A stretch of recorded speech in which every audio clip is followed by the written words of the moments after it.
नमस्कार, मेरा नाम डॉक्टर निशा भटनागर है। मैं अवयव फर्टिलिटी एंड आईवीएफ सेंटर से हूँ। Welcome to our YouTube channel. आज हम बात करेंगे थायराइड डिसऑर्डर्स के बारे में।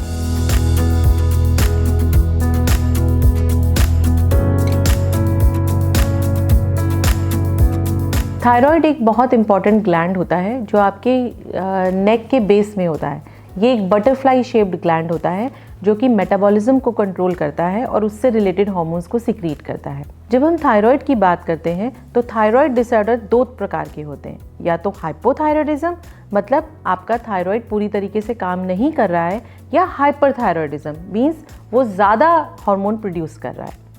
दोनों का ट्रीटमेंट अलग अलग तरीके से होता है। पहले हम हाइपोथायराइडिज्म के बारे में जानते हैं। हाइपोथायराइडिज्म मीन्स जो लेवल ऑफ हार्मोन्स है वो सफिशिएंट नहीं है आपकी बॉडी में।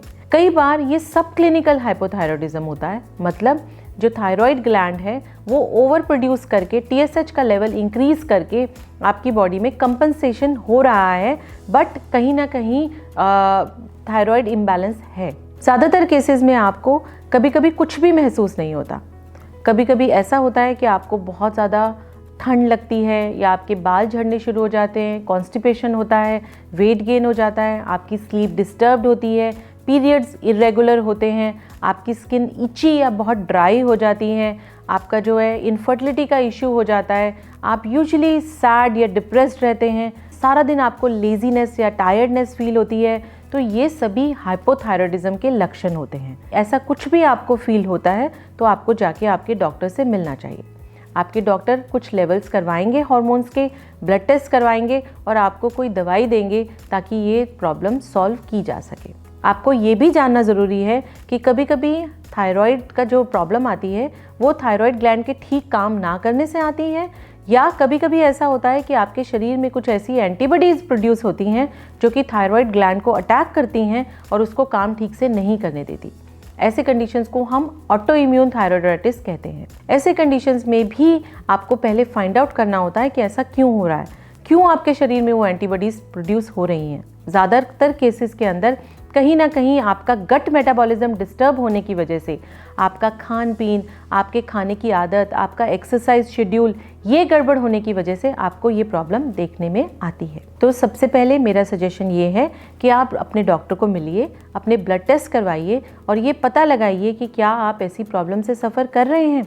उसके बाद कोशिश ये कीजिए कि जानिए कहाँ आपको ये प्रॉब्लम क्यों हो रही है। क्या आपको कोई फूड एलर्जी है, क्या आपका मेटाबॉलिज्म, क्या आपका डाइजेशन ठीक से नहीं हो रहा है, क्या ऐसे फूड हैं कुछ आपकी डाइट में जो आपको ये प्रॉब्लम कर रहे हैं, क्या आपका शेड्यूल ठीक नहीं है, आप ठीक से सोते हैं या नहीं सोते हैं। कई लोग बहुत ज़्यादा अल्कोहल या ड्रग्स लेते हैं तो भी ऐसी प्रॉब्लम्स देखने में आ सकती हैं। अगर आपको ऑटो इम्यून डिसऑर्डर्स है तो उसका कंट्रोल करने के लिए सबसे बेहतर तरीका है कि आप अपने खाने पीने और एक्सरसाइज और सोने पे ध्यान दें और उसको प्रॉपर ठीक करें। साथ के साथ आप दवाई भी शुरू कर सकते हैं। दूसरी कंडीशन है हाइपरथायराइडिज्म, जिसमें आपका थायराइड ग्लैंड ओवर प्रोड्यूस कर रहा है हार्मोन्स को।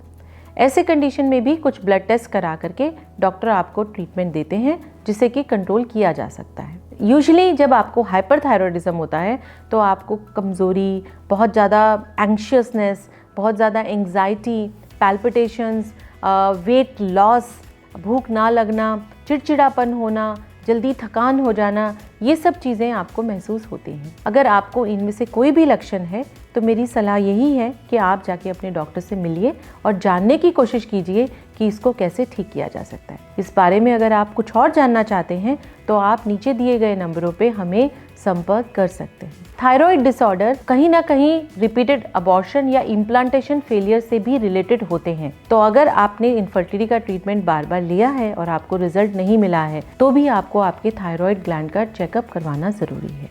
Thank you so much.